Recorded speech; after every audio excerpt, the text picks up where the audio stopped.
আসসালামু আলাইকুম। আজকে আপনাদের মাঝে একটা বশীকরণ তাবিজ নিয়ে আলোচনা করব।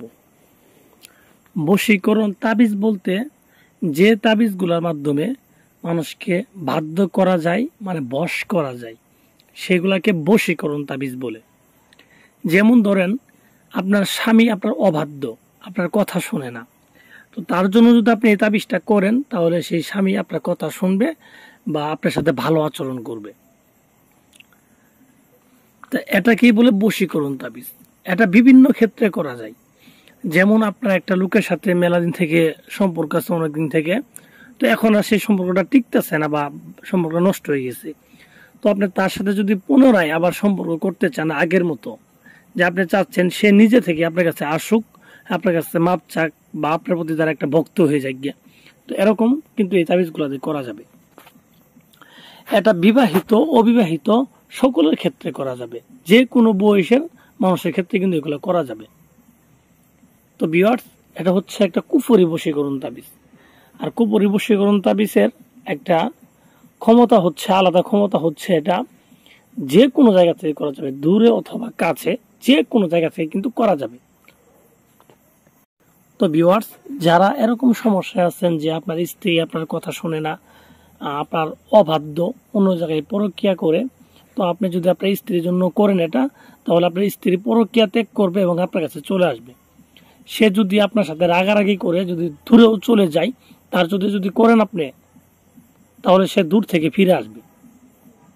তো একইভাবে যদি কোনো ভাই তার বউয়ের জন্য করে, হ্যাঁ, যে আমাদের বউ বোন বা চাচা চাচি যে কাউকে করা যাবে। এটা এটা শুধু যে স্বামী স্ত্রীর ক্ষেত্রে হবে এরকম না, যে কোনো লোককে আপনি করতে পারবেন। প্রেমিকা হইতে পারে, প্রেমিক হইতে পারে, যে কারোর জন্য করতে পারবেন।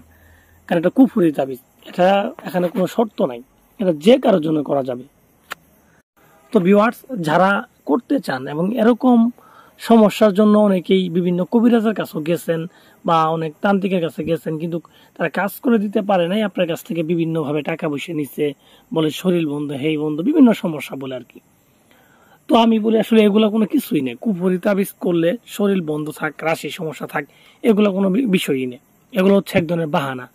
আর যে তাবিজে কাজ করবে ওইটা আপনার যে কোনো লোকের ক্ষেত্রে কাজ করবে। কারণ প্রথমে বলছি এটা একটা কুফরি তাবিজ। এত কুফরি তাবিজ কোনো শক্তি মানে না, কোনো ব্যক্তি মানে না, কোনো ধর্ম মানে না। যে কোনো ব্যক্তির জন্য করতে পারবেন, যে কোনো ধর্মের লোকের জন্য করতে পারবেন, কোনো সমস্যা নেই। তো সমস্যা হচ্ছে আপনাকে সঠিকভাবে করতে হবে। সঠিকভাবে না করতে পারলে কিন্তু হবে না। তো ভিউয়ার্স, আমি আসলে কথা বাড়াতে চাই না। যারা স্ক্রিনে দেখা তাবিজটা করতে চান, হ্যাঁ, তারা কিভাবে করবেন আমি আপনাদের বিস্তারিত বলে দিতেছি। আপনারা মনোযোগ সহকারে আমার কথাগুলো শুনেন, আর আমি যেইভাবে বলবো আপনারা কিন্তু ওইভাবেই করবেন, তাহলে দেখবেন আপনাদের কাজ হবে। তো ভিউয়ার্স, এটা প্রথমত আপনি যে কোনো মঙ্গলবারের দিন লিখবেন।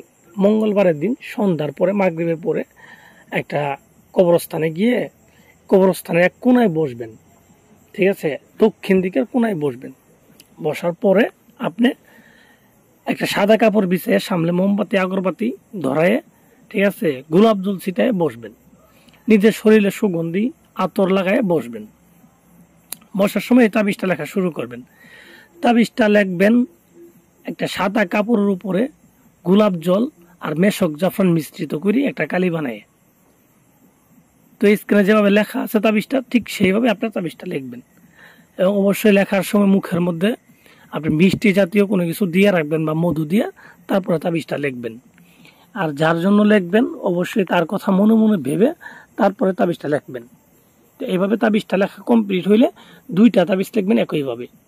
তো লেখার পরে, হ্যাঁ, যাকে বশ করতে চান তার নাম আগে, তারপর তার বাবার নাম দিবেন, তারপর আপনার নাম, আপনার মায়ের নাম, এগুলো দিবেন। ছেলের ক্ষেত্রে বাবার নাম, মেয়ের ক্ষেত্রে মায়ের নাম। দুইটা তাবিজের নিচে কিন্তু এই নামগুলো সুন্দরভাবে লিখে দিবেন। তো লিখে দেওয়ার পর তাবিজের মধ্যে আতর দিবেন, চতুর্থ সাইডে আতর দিবেন, আগরবাতির ধোয়া দিবেন। এভাবে দেওয়ার পরে আপনি কি করবেন, হ্যাঁ, তাবিজটা সুন্দর করে মোড়ায় লাল সুতা দিয়ে পেঁচাবেন। পেঁচানোর পরে আপনি দুইটা তামার মাদুলিতে ভরবেন। তামার মাদুলিতে ভরার পর আপনি তাবিজ দুটাকে নিবেন ডান হাতে। ডান হাতে নিয়ে যার জন্য করছেন তার নাম তিনবার বলে তাবিজের উপরে তিনটা ফু দিবেন। ফু দেওয়ার পর একটা তাবিজ আপনি নিজে ব্যবহার করবেন বাম হাতে, যাই লিখবে তাই বাম হাতে ব্যবহার করতে হবে। আরেকটা তাবিজ আছে যে এই তাবিজটাকে আপনি যে কোনো একটা ছাগলের, কালো ছাগল, এক কালারের কালো ছাগলের গলায় বেঁধে দিবেন। ঠিক আছে, 3 দিন বেঁধে রাখবেন ছাগলের গলায়, তাহলে দেখবেন সেই ব্যক্তি আপনার পিছে ছাগলের মতো ঘুরবে, একেবারে ছাগলের মতো হয়ে যাবে।